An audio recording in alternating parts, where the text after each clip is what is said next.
I have found a scroll of the Torah. In Hebrew, that phrase is very simple. Sefer HaTorah Matzati. That precise phrase was uttered by a man by the name of Hilkiah. Some of you have heard of Hilkiah. Hilkiah was a high priest. We're going to talk today about a great discovery. We're actually going to talk about two great discoveries.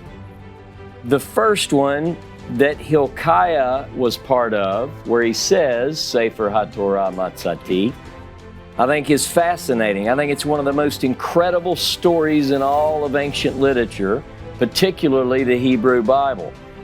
Now, I've borrowed the words of Hilkiah for my talk today, and you might say that's a bit bold to say what Hilkiah said, but I truly believe that just like Hilkiah, I have found a scroll of the Torah.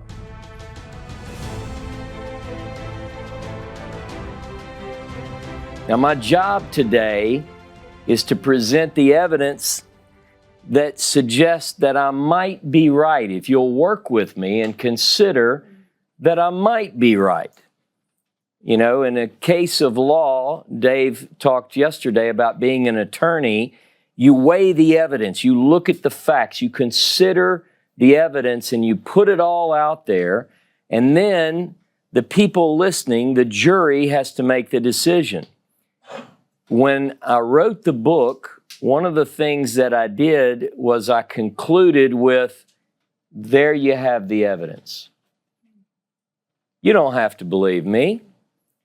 But if the evidence persuades you, at least a little bit, that quite possibly I'm telling the truth when I say I found a scroll of the Torah, I want you don't have to admit it to me, but I want you to think seriously about these things.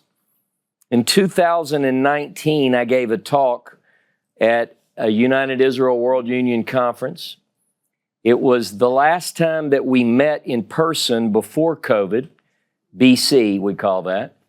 And I was presenting this topic, finding the hand of Moses, the Torah within our Torah.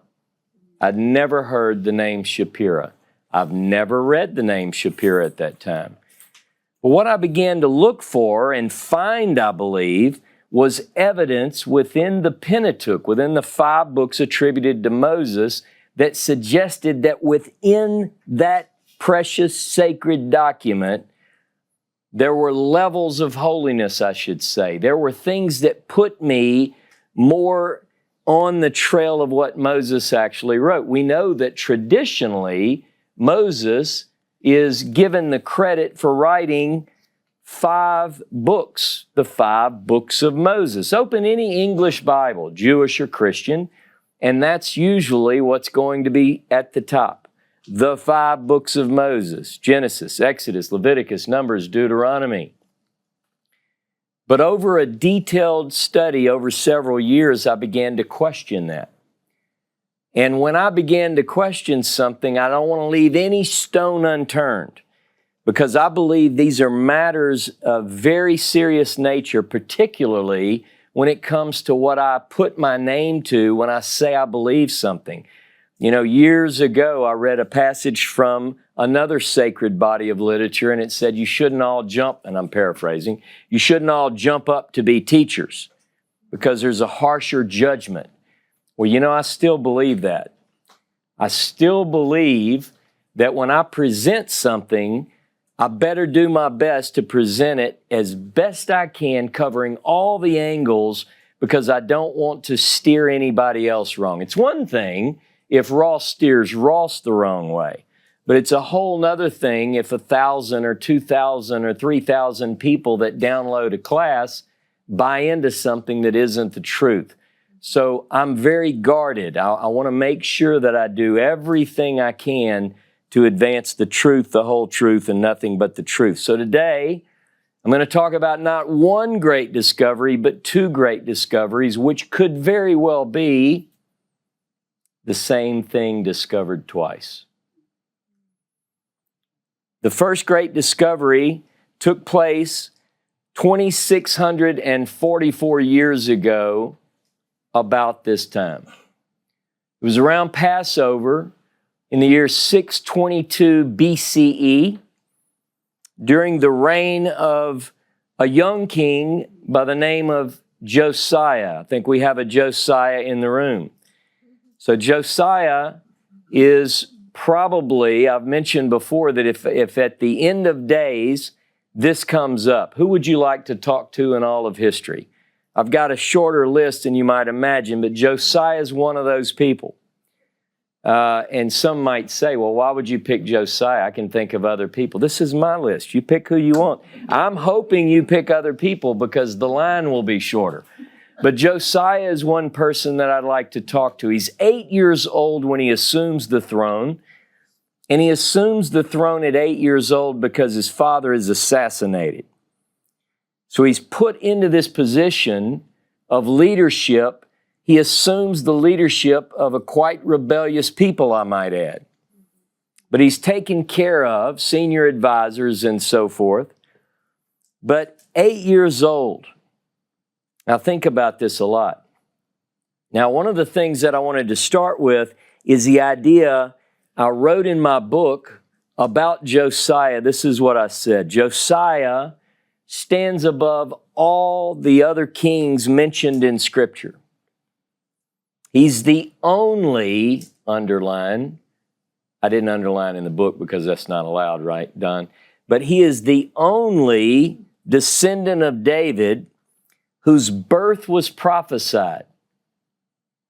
And according to the writer of Kings, that prediction was made some 300 years in advance, and it names him.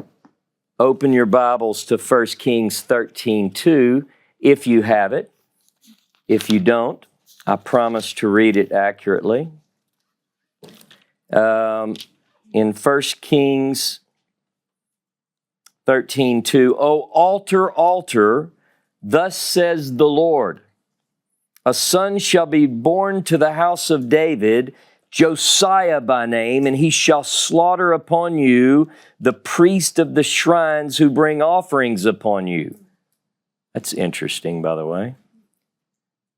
And human bones shall be burned upon you. So here we are, 300 years prior to the birth of Yoshiyahu, and he's named in 1 Kings 13. And when the author of Kings describes the career of Josiah, look at 2 Kings. In 2 Kings, let's do I think we'll do 2 Kings 23. Yeah, I had to think if I wanted to do another one. 2 Kings chapter 23 and verse 24. And it says, Josiah also did away with necromancers and the mediums, the idols and the fetishes, all the detestable things that were to be seen in the land of Judah and Jerusalem. Thus he fulfilled the terms of the teaching, in Hebrew it's Torah, recorded in the scroll that the priest Hilkiah had found in the house of the Lord. There's no king like him before, who turned back to the Lord with all his heart and soul and might, in full accord with the teaching of Moses, nor did any like him arise after him. Now, there is another passage in Kings where another king is described as being the greatest, but I'm going with this one. We can talk about why there are two kings that are the best of the best. But Josiah, interestingly enough, when a scroll is found by Hilkiah, he immediately accepts it. He alters the course of his life and the course of a people. Many of you have been to Biblical Tamar Park. Among the archaeological ruins, there is an altar that was found outside the gates of this Judean fortress. And it dates archaeologically, scientifically. We can date this event, a smashing of cultic items to the time of Josiah. Josiah and his people went throughout the land of Israel from Dan to Beersheba. They bashed all the idols in the land. Interestingly enough, it says that Josiah when it describes his turning to God with all his heart, with all his soul, with all his, some translations say mind, with all his, it means with all his everything. Heart, soul, and everything, if heart and soul doesn't cover it. Well, that's a Deuteronomic phrase. It comes from language that's only found in Deuteronomy. And in fact, Deuteronomy 6, 4, and 5, you know the Shema. The next verse, you are to love the Lord your God with all your heart, with all your soul, with all your everything. And here we have Josiah. A scroll is discovered, and he seems to match in his behavior what is found in Deuteronomy. Could be coincidental. The events of Josiah's life are covered in two sections of text, 2 Kings chapter 22 and 23, and 2 Chronicles chapter 34 and 35. Now, I show this all the time when I teach. This is like really fun and exciting and informative. It's called a synoptic harmony of Samuel, Kings, and Chronicles with related passages from Psalms, Isaiah, Jeremiah, and Ezra. If you look at the section that I'm talking about, I hope all of you carry this with you in addition to your Bible. It's handy. It actually shows the text harmonized side by side. So you have the account in 2 Kings 22, 23. You have the account in 2 Chronicles 34, 35. You look at them side by side. Now, there are differences between Kings and Chronicles. If you expect it to read identically, you have some surprises in front of you. So we are in the 18th year of Josiah's reign. Josiah is 8 years old when he assumes the throne. He is now, you're all great at math, 26. He's 26 years old when this scroll is discovered in the temple, and that's the story that we're going to focus on. Now, he feels inspired by God to restore and renovate the temple. Now, the temple has been renovated before, but it's been 218 years. The time before the 622 BCE renovation took place in the time of a king called Jehoash. Jehoash renovates the temple. So it's gone 218 years. Now, you can imagine, it's in ruins. The writer of this particular text in Chronicles says this, that they gave it to the carpenters and the builders to buy quarried stone and timber for binders and beams and for buildings, which the kings of Judah had let go to ruin. Now, if you have an impression in your mind that the kings and priests and the people of Israel were faithfully following the Torah of Moses and performing the rituals and rites in the temple, read this book again.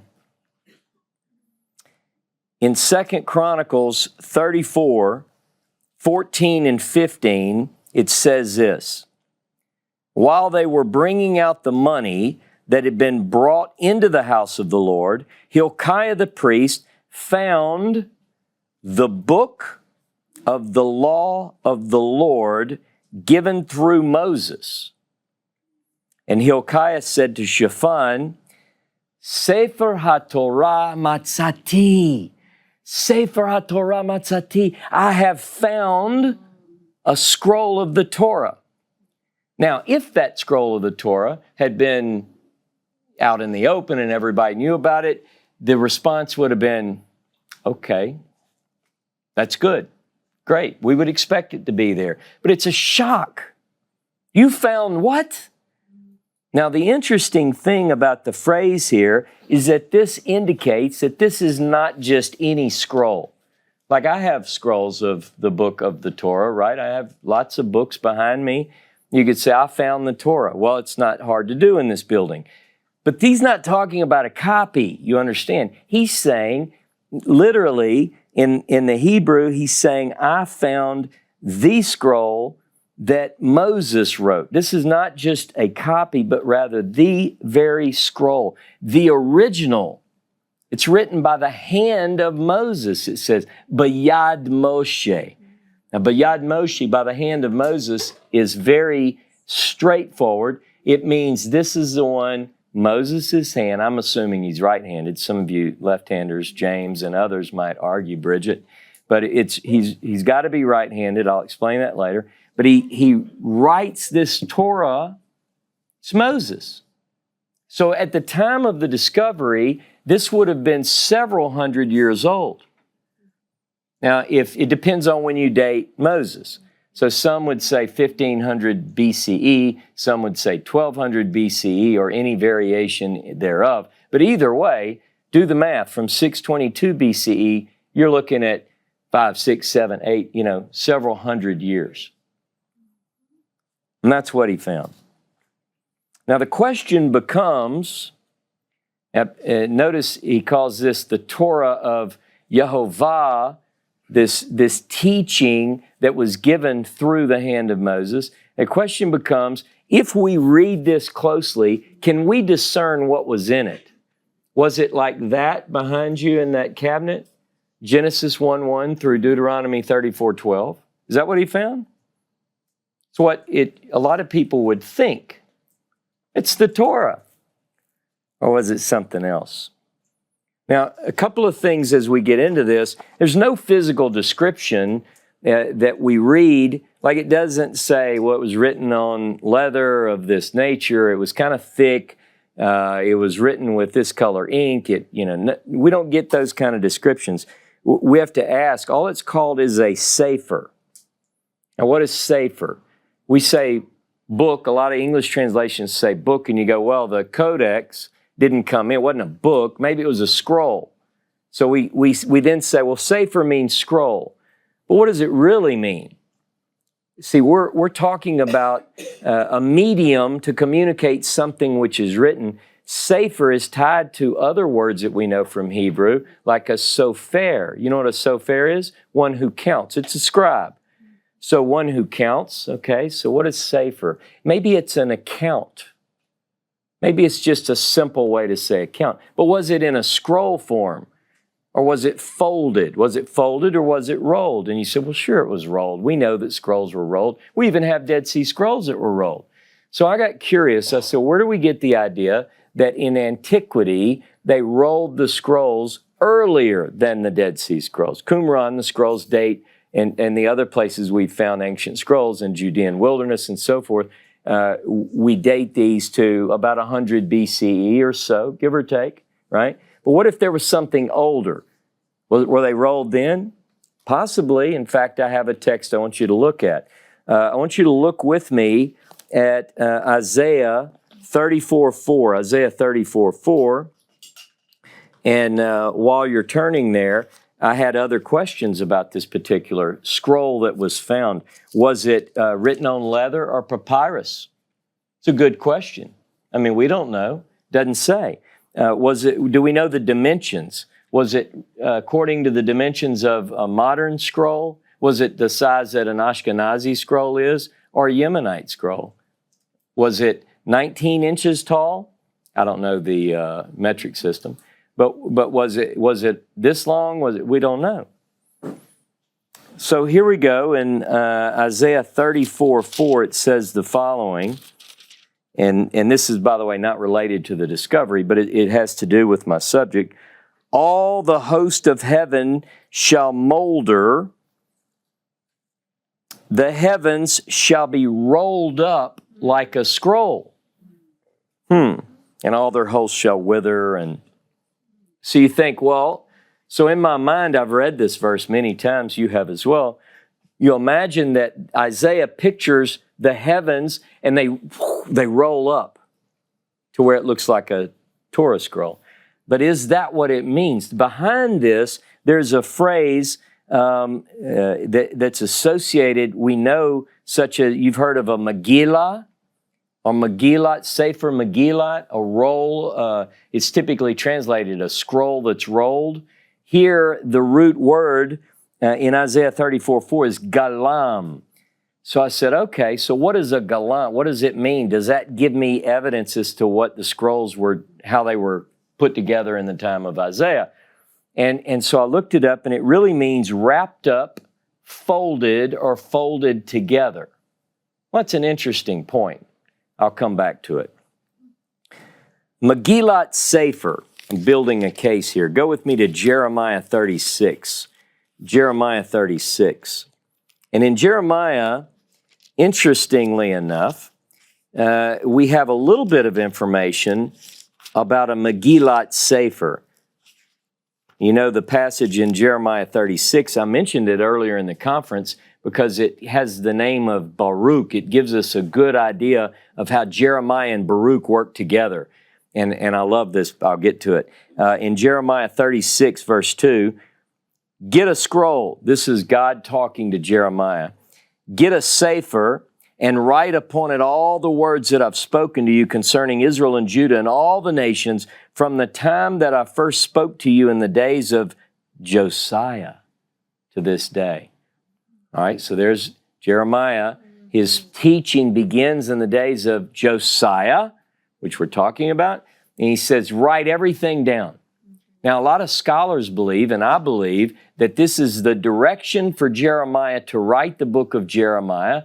Notice that it's in the book of Jeremiah. It's like looking at yourself in the mirror and a mirror and a mirror and a mirror. Now go down to verse 4. So Jeremiah called Baruch, son of Neriah, and Baruch wrote down in the scroll at Jeremiah's dictation all the words which the Lord had spoken to him. So then there's trouble. The boys are in trouble. They're on the ropes. They're being questioned intently, or Baruch is. And they have him, you imagine the light bulb dangling over his head, and they're all pressing in on him. And they said, tell us how this happened. They have to bring this to the king, right? And I love this, verse 17 of Jeremiah 36. And they questioned Baruch further, tell us how you wrote down all these words that he spoke. And he answered them, he himself recited all those words to me, and I would write them down in the scroll in ink. Very simple process. Now, so we know that a scroll means an account. We don't know really if it's rolled or folded, but it could be either. We also know that there's some kind of ink involved. We know this from the Dead Sea Scrolls. There have been studies published on scientific assessments of the ink. So you could tell what's in it. Is it carbon-based? Is it, what's in it? And you can then use that to help you date it. So when we talk about the scrolls from antiquity, and we get to this chapter in 36 where God speaks to Jeremiah about the writing, I believe, of Jeremiah, it says that he was a prophet from the days of Josiah. Go back with me to Jeremiah chapter 1, and I want to pick up here to lay the groundwork. So in Jeremiah chapter 1, verses 1 and 2, the words of Jeremiah, son of Hilkiah, son of Hilkiah. Make sure you heard that. One of the priests of Anatoth in the territory of Benjamin, the word of the Lord came to him in the days of King Josiah, son of Ammon of Judah, in the 13th year of his reign. And then it goes on to describe the length of Josiah's reign. Now, the thing that I want you to understand is that in the 13th year of Josiah's reign, Josiah is 21 years old. So Josiah's 21. He's got 5 years before the scroll is discovered. It's 5 years prior to the discovery of the scroll. Now, how old is Jeremiah? I like to picture Jeremiah and these other biblical characters as the Bible describes them. Jeremiah is called to the ministry, if you will, as a prophet at a young age. In fact, he says, I'm a na'ar. He tells God, I'm a youth. You've given me this job and I'm just a kid. Well, na'ar can be used to indicate a teenager. So this is just Ross. This is me. I think a na'ar here, Joseph at 17 in the book of Genesis is called a na'ar. So let's work with me. Let's say that Jeremiah is 17 and Josiah is 21. These are two young guys. And they're about to embark on the greatest discovery of all time. You say they? Yes. The son of Hilkiah. Jeremiah is the son of Hilkiah. His dad, Jeremiah's dad, is a priest. Interestingly enough, the priest who discovered a scroll in the house of the Lord's name was Hilkiah.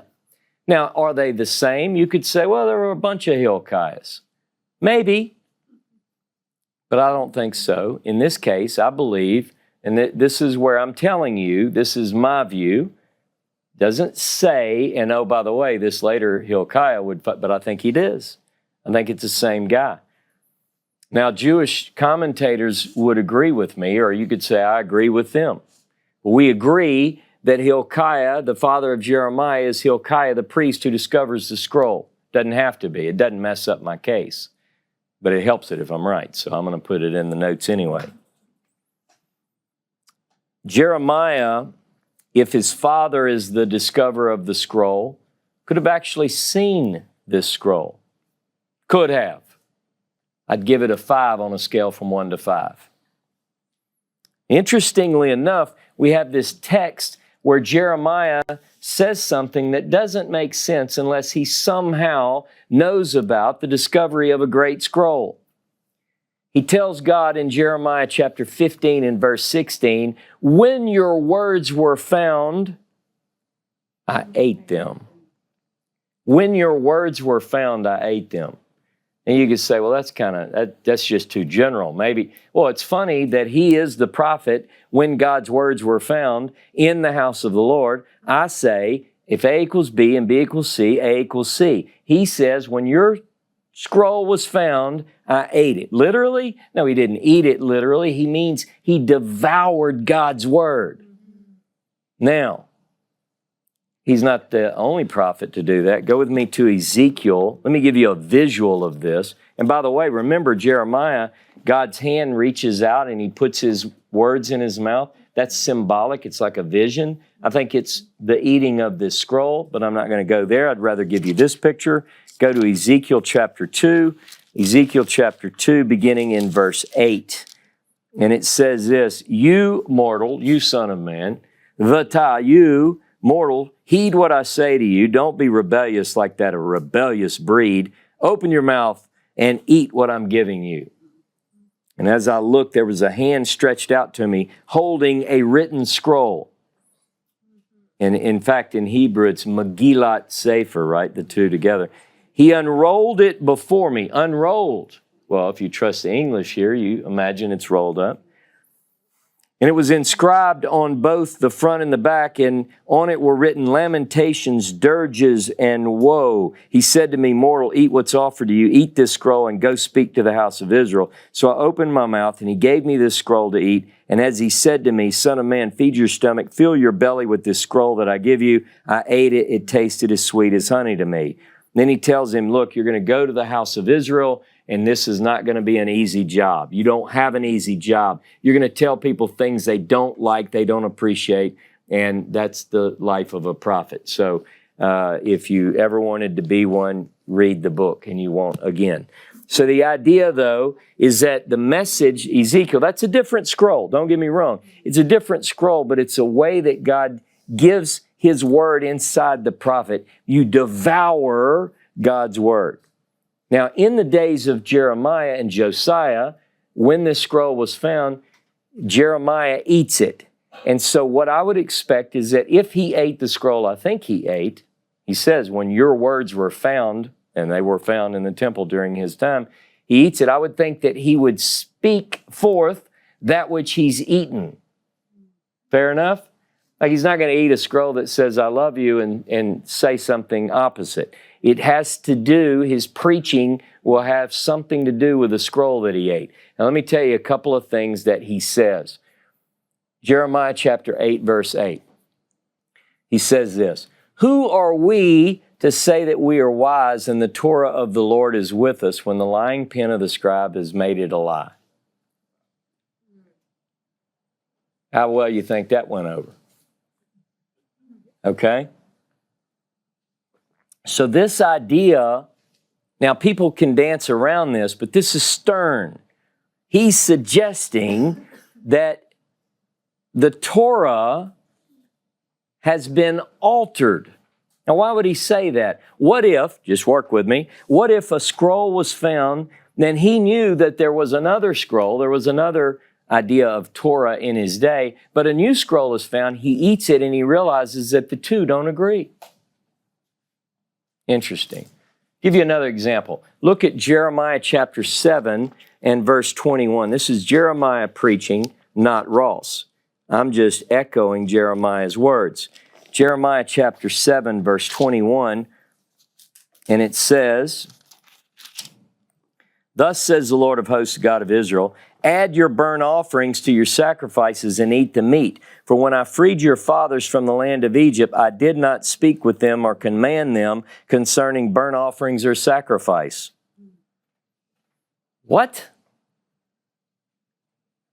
Well, that's interesting, because I could have swore that the Torah has a lot about burnt offerings and sacrifices. Maybe I've missed something.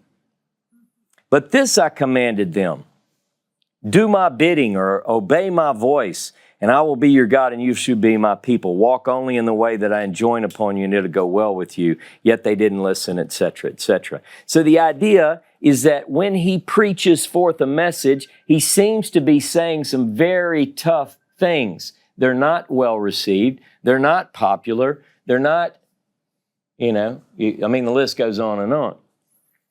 So the original scroll of the Torah was discovered or found in the days of Josiah and Jeremiah ben Hilkiah, Jeremiah the son of Hilkiah. Jeremiah is a priest. He's a particular priest, a priest from Anatote. Well, Anatote's where I would expect to find priests. It's a priestly city.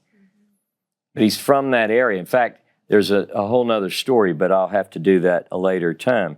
But look at the Book of Kings and what Solomon does when he banishes a priest that was faithful to his father. Solomon's not the greatest guy, by the way.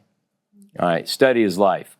A lot of people he has a lot of wisdom, but you say he wasn't so wise in a lot of areas, right? We know that. Okay, so Jeremiah, the son of Hilkiah, claims to have devoured God's words when they were found. He talks about the lying pen of the scribes. He claims that certain things that they firmly believed in were not from God. That'd get you kicked out of the Baptist church.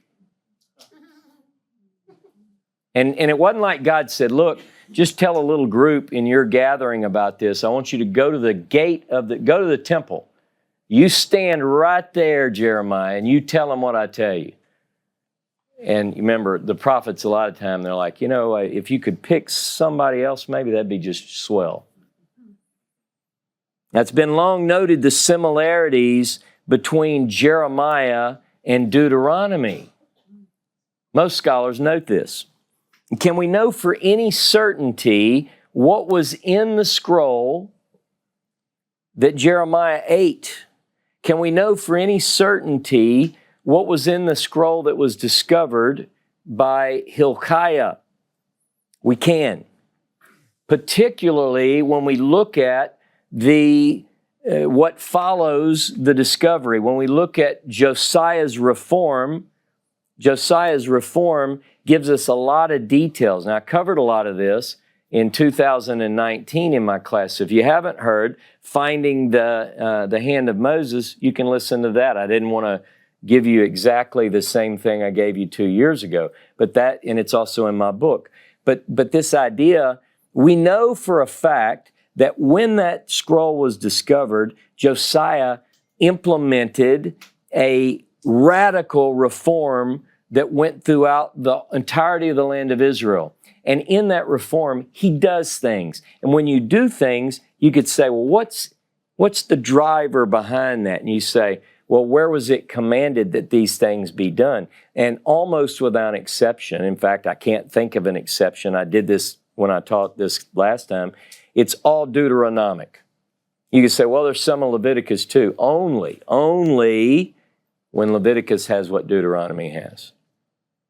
You do it tick by tick by tick. Check them off the list. Now, the preponderance of evidence suggests that the scroll that was found was a form, stick with me, of the book of Deuteronomy. A form of. I'll qualify that. I covered this in chapter 17 of my book, by the way. Now, I want to read a section from the book, and by the time I finish this lecture, you don't even have to buy it. I'll already cover it So, but this is in the book, and it's just a paragraph. And it says, if I can get to the page, Josiah's reforms are connected to instructions that are found in D. Scholars refer to Deuteronomy as D. But I'm not teaching the documentary hypothesis here. Let's call it Deuteronomy. The narrative of Josiah's making those reforms is told in terms and phrases that are typically found in D. And Josiah's reforms are traced to the promulgation of a particular scroll, which is identified by the same words as the scroll that Moses writes in D. The interlocking chain of connections led to the extremely widely held view in scholarship that the scroll that was read in Josiah's day was D. Listen to this. This is from the Jewish Study Bible, one sentence. The contents of this scroll and Josiah's and the people's reaction to it suggest that it was some form of the Book of Deuteronomy. The evidence says so. So the discovered scroll was a form of Deuteronomy. And whenever the discovery happens, Hilkiah hands the scroll to Shaphan. Shaphan is the scribe. In the English, I think it says he's a secretary. John Langberg is a secretary. This guy's a scribe.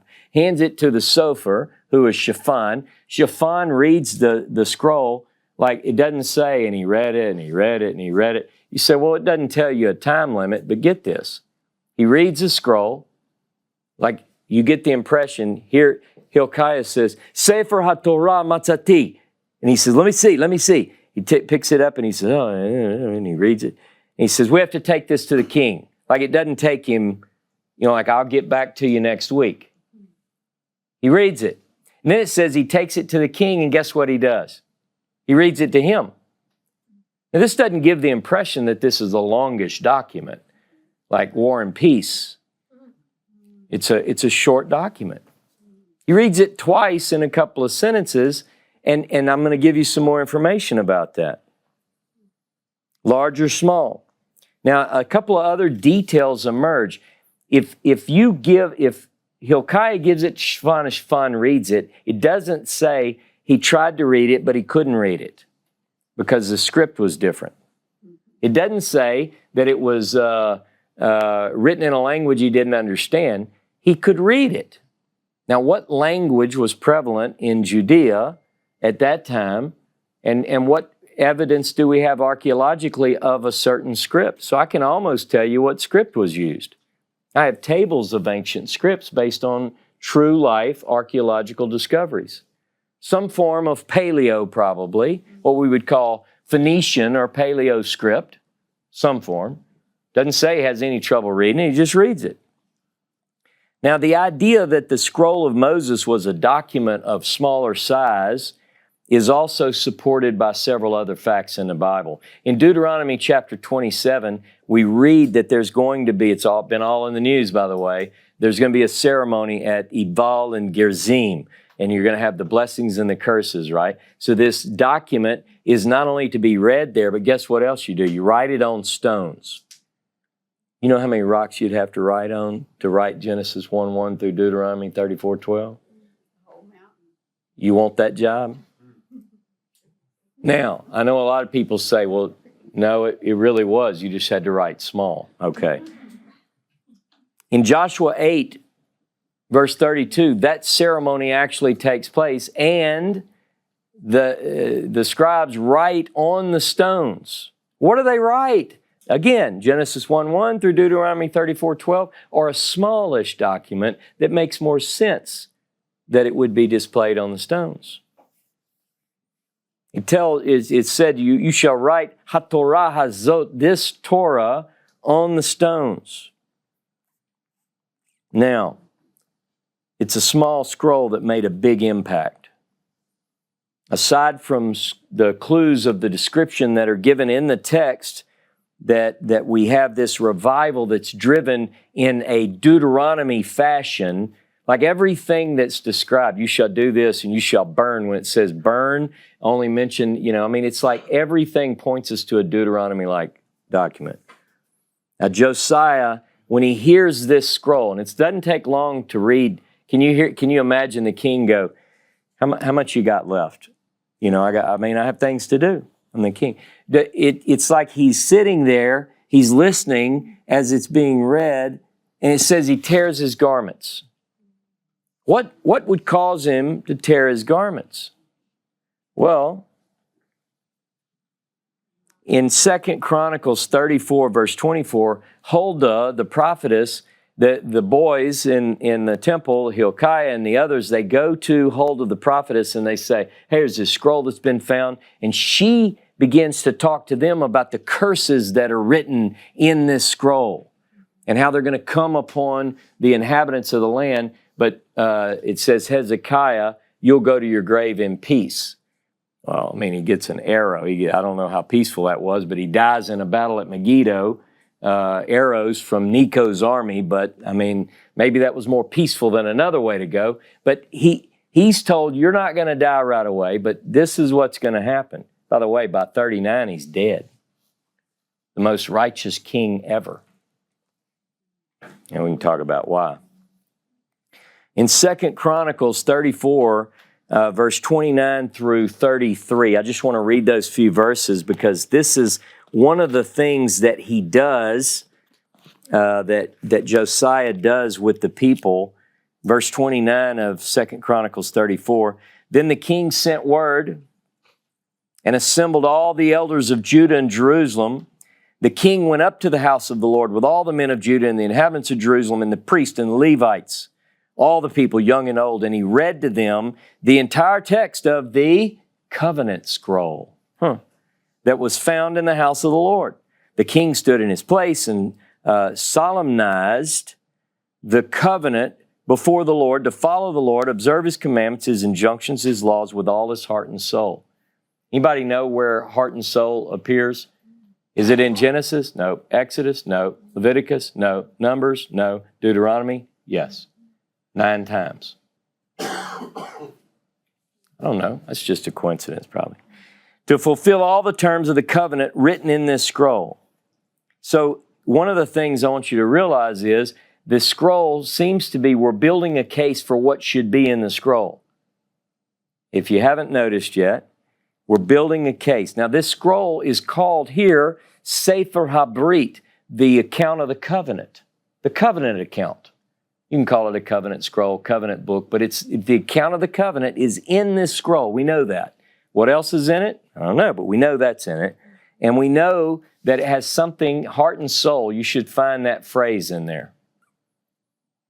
The Pentateuch says that Moses wrote the Torah. And everyone believes that, here in this room at least, I think. What was the Torah that Moses wrote? Now, did he write all of our Torah,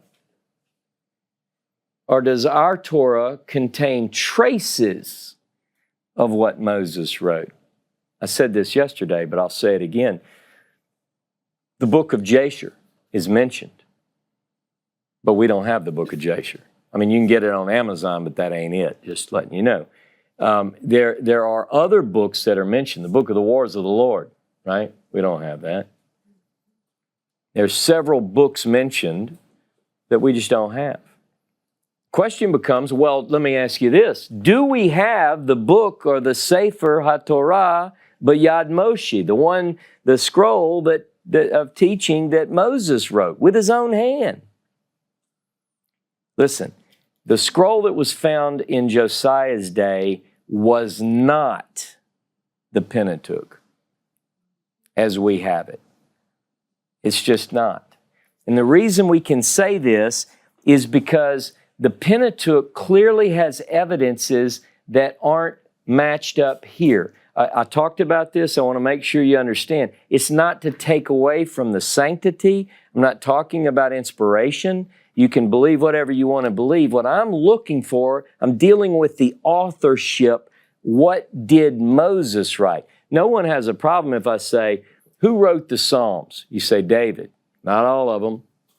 And they go, oh, well, yeah, you're right. I mean, you have Psalms of Asaph, you have the Psalms of Moses, you have this, you have that, the Psalms of the sons of Korah. Everybody knows that the Psalms the book of Psalms is a compilation of several different authors.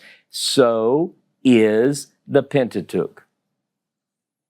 There are anachronisms. Anachronism is backward time, it means. So it's like you put something out of place. It's a giveaway. You read it and you go, wait a minute, a contemporary writer wouldn't have said that. Here's an example. In the Torah, if you read, in the Pentateuch, if you read where it says, and to this day. Well, somebody reading it and you're reading along, you go, to this day. What does that mean? That sounds like something that a contemporary writer would not write. It sounds like something that someone's writing later that says, when this happened, this is still going on. You go, oh, there's not risen a prophet greater than Moses, right? To this day. Well, if that's like 20 minutes after he died, that's not a big deal. But if it's 1,000 years later, then you go, well, now that's, you see. The order is mixed up in the Pentateuch. In Exodus chapter 16, verse 35, let's look at that one just so you get this. In Exodus 16, I'll only do one, just as an example. Those of you who follow the weekly classes have pages of these, thanks to John. 16:35 says, and the Israelites ate manna 40 years until they came to a settled land. They ate the manna until they came to the border of the land of Canaan. You know what? They're not even to Sinai yet, according to the order of things, you see. So the writer is telling us, by the way, this manna that they're eating, that happened until 40 years. No one really takes a break to say, wait a minute now. We're not at 40 years yet. Geography is confused. In Deuteronomy chapter 1, verse 1, these are the words which Moses spoke on the other side of the Jordan. Wait a minute. Did Moses write, these are the words which Moses spoke on the other side of the Jordan? Moses never left the other side of the Jordan. Whoever wrote this is on the other side of the Jordan saying, these are the words Moses spoke over there. I mean, it's just, I'm not being ugly. I'm just telling you what it says. Most of the Pentateuch is written in the third person. And the Lord spoke unto Moses saying, guess what Moses didn't write? Go ahead and none of that. Now, Deuteronomy contains some sections that are in the first person. And listen, here's the difference. If I say, the Lord spoke unto Moses, you say, Moses didn't write that. But if I say, and the Lord spoke unto me, saying, you've been at this mountain long enough. And I told the children of Israel, and I did this, and I did this. Clearly, that sounds different. And there's a reason it sounds different. Only Deuteronomy contains first-person material from Moses. By the way, look at Deuteronomy 31. Even references to the scroll that Moses wrote are in the third person. In Deuteronomy 31, verse 9, Moses wrote down this teaching, this Torah, HaTorah Hazot, and gave it to the priests, sons of Levi, who carried the ark. There it is. Third person, Moses wrote a Torah. Now look down at verse 24. When Moses had put down in writing the words of this teaching to the very end, he charged the Levites who carried the Ark of the Covenant, saying, take this book of the teaching, place it beside the Ark of the Covenant, and so forth, and it's going to remain there. Third person, somebody's telling me that Moses finished writing the Torah, and guess what? We still have several chapters left. He wrote it to the very end, and we're not done yet. What does that mean? It means that Deuteronomy, the Bible is telling me that there is a book that Moses wrote, then this isn't it. This is telling us about the book. Well, the book that Moses wrote was discovered in the days of Josiah. It had been forsaken. It had been lost. What did Moses write? Here are a couple of things that he wrote. We have 7 references, just a few off the top of my head. Exodus chapter 24 and verse 4, it says that Moses wrote the words of God in chapter 34, verse 27 of Exodus, it says that he wrote the covenant laws, basically, right? What are those? In Numbers chapter 33 and verse 2, we read that Moses wrote a travel itinerary.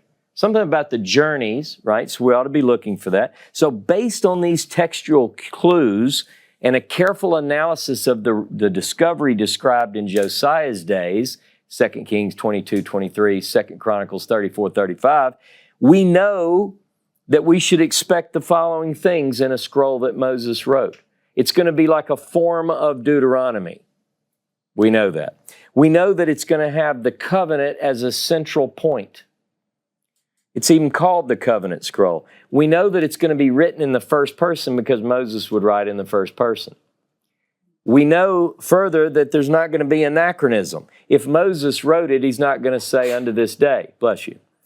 We know that the order and geography is not going to be confused. We know that the travel itinerary should be present. We know that it's going to contain blessings and curses. The curses are what caused Josiah to rip his garments. And by the way, Deuteronomy doesn't even have blessings. Right? It just has the curses, where we're told Moses wrote the blessings and the curses, and then Deuteronomy 27 only has the curses. It's got to be small enough to be read through and written on stones. Be sensible now. You could say, well, he could write on a lot of rocks. Well, yeah. But can you imagine them crossing into the Holy Land and saying, we're ready to move, guys. Where are you at? We're in Genesis 5. Give us a minute. It's a lot. So the idea is it takes a while. The Torah scrolls have 304,805 letters. They're depending on which scroll it is, whether it's Ashkenazi or Yemenite scroll, they're going to be 112 to 148 feet long. That's decent sized font on that. I can read it, not from here, but can you imagine writing 150 feet of, come on. Richard Elliott Friedman reports, and this is, I've read the work that he's reporting, DeVette, a scholar in the 19th century, called the scroll that was discovered, the Book of Deuteronomy, admittedly says it seems to be the Book of Deuteronomy. But you know what scholars call the Book of Deuteronomy? You ready for this? A pious fraud, a forgery. In other words, scholarship says, you know that story about the discovery of that scroll in the temple? Look, I'm going to wink. It really wasn't discovered. Well, it was discovered like right as they wrote it.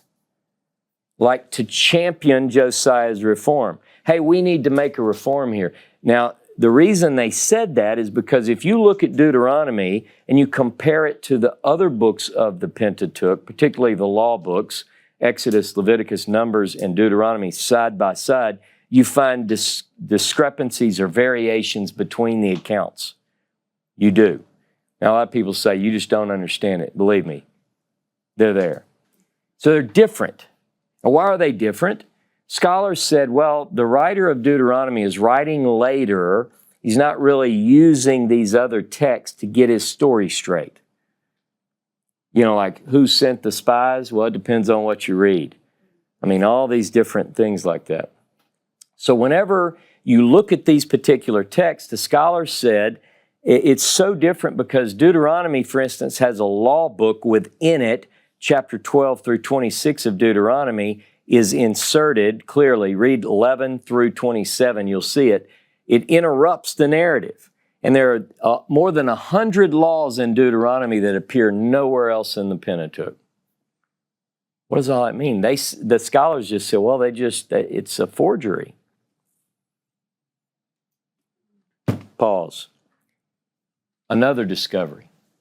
1865.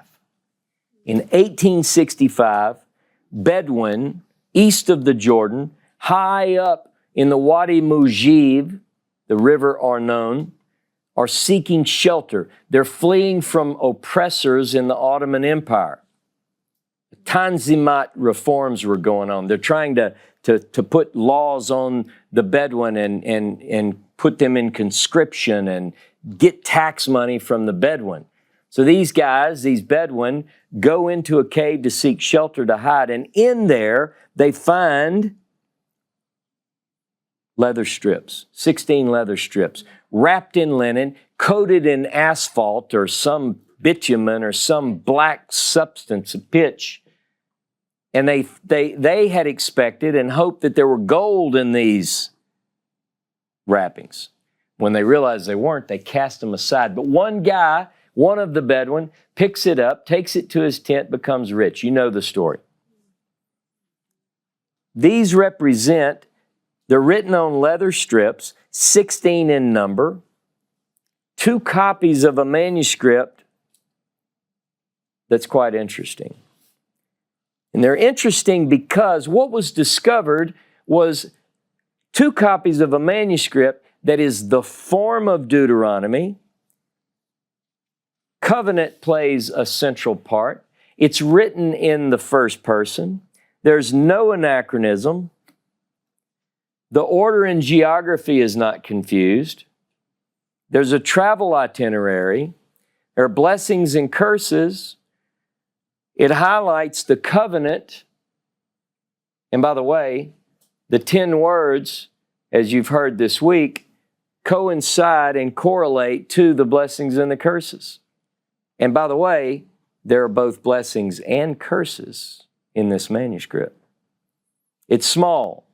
It's about 11 and a half feet, each manuscript. One copy of this manuscript is 11 and a half feet. 21 columns, approximately 2,100 words. Additionally, on these scrolls are what we call interpuncts.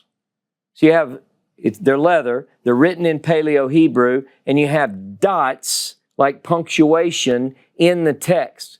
Now, at the time of the discovery, this had never been seen in leather. Now, lapidary, which means an engraving like a monument, like the Siloam inscription, the Mesha Stela, things like that, they're all over the place. So the scholars that looked at it said, oh, I see what they did. These forgers are sneaky. They put interpuncts to make it look old because they think because old stuff has these, then my scroll has to have them. So they said, this is a giveaway. It's a fake. It's a forgery. Scholars at the time publicly declared it a forgery. Behind the scenes, they were writing one another, say, you know, this is real. If this, as the guys talked about earlier in the week, if this isn't real, Airman, Dave Tyler said, Airman says this, I'll eat those rags. But when the public word gets out, they said, okay, it's a forgery. The story was considered incredulous.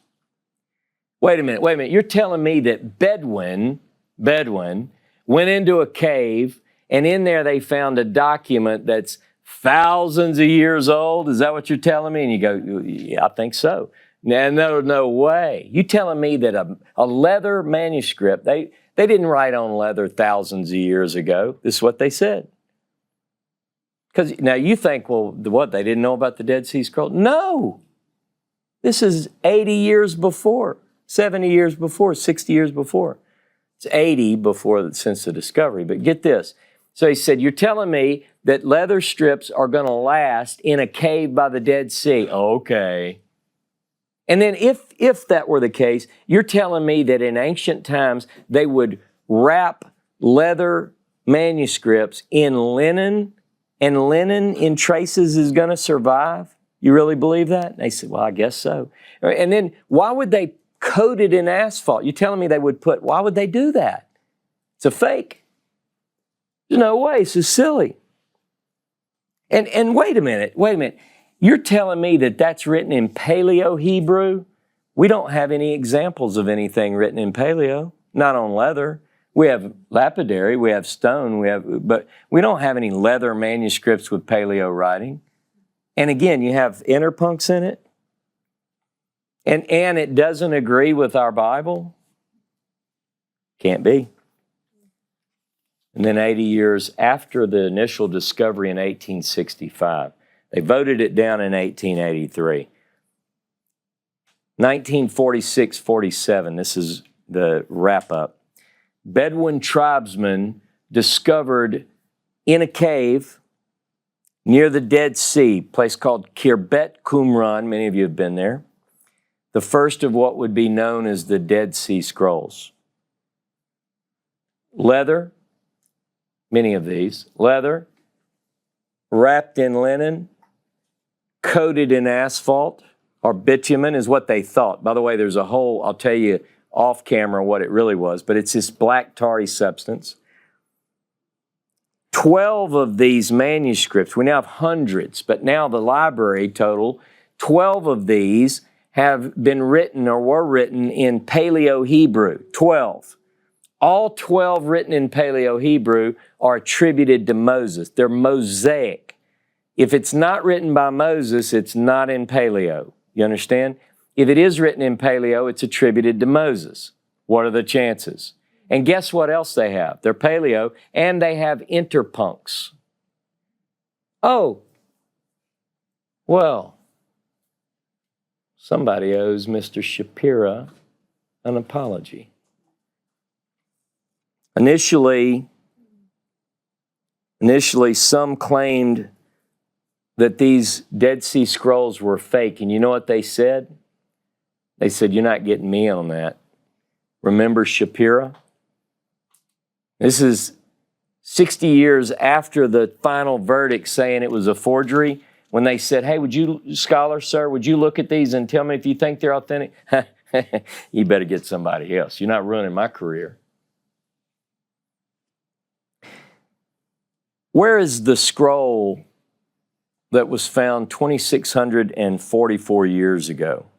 You know, the one that they called a pious fraud. Where is the scroll that Moses Shapira brought before the world? The one that seemed to be a form of the Book of Deuteronomy, that the covenant played a central part of it, that was written in the first person with no anachronism, that the order of the itinerary of the travel and the order of events is not out of order, that the geography is not confused, that's small enough to be read and written on stones if you chose to do that. 2,100 words. I write that every 2 days, easy. It was called a forgery by 19th century scholarship. Ladies and gentlemen, I believe that the preponderance of evidence suggests that as I opened with the phrase, Sefer HaTorah Matzati, I believe from the bottom of my heart that I truly have found a scroll of the Torah written by the hand of Moses, a copy of, let me qualify, in a lengthy letter to Herman Strock on the 9th of May, 1883, Shapira said this: "I'm going to surprise you with a notice of a short description of a curious manuscript written in old Hebrew or Phoenician letters upon strips of embalmed leather, and it seems to be a short, unorthodoxical, that's his word, not mine, unorthodoxical book of the last speech of Moses in the plain of Moab." And then he describes the manuscript in great detail. And then he closes with this: "I will also ask your pardon for all my daring suggestions and ask you to give me your candid opinion about it, should you or your friends find it so interesting as I flatter myself it to be. Yours, Moses Wilhelm Shapira." And with those words, I close saying, offer me your candid opinion if it's as interesting as I flatter myself it to be. Thank you very much.